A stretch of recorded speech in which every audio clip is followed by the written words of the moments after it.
Hi friends, आज का recipe है चूड़ा फ्राई। ये खाने में बहुत टेस्टी और चटपटा लगता है।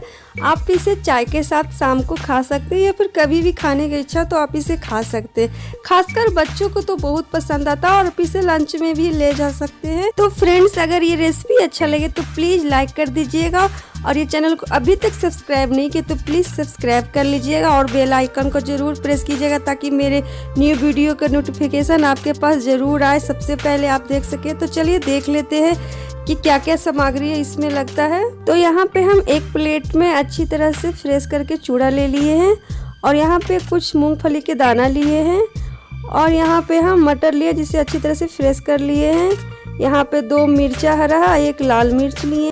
चूड़ा भूनने के लिए यहाँ पे हम तेल ले लिए और जो भी सामग्री लगेगा हम वीडियो में बताएंगे। तो चलिए स्टार्ट करते हैं चूड़ा फ्राई करने के लिए।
बनकर रेडी हो गया है चूरा फ्राई और बहुत आसानी तरीक़े से बन गया है और देखने में भी बहुत टेस्टी और यम्मी लग रहा है।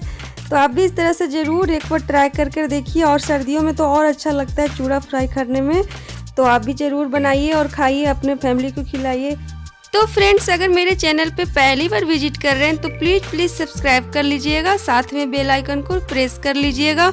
और ये रेसिपी अच्छा लगा तो प्लीज़ लाइक कर दीजिएगा और शेयर करना मत भूलिएगा अपने फैमिली और दोस्त के पास। तो मेरे अगले वीडियो का इंतज़ार कीजिएगा। तब तक के लिए bye bye and take care.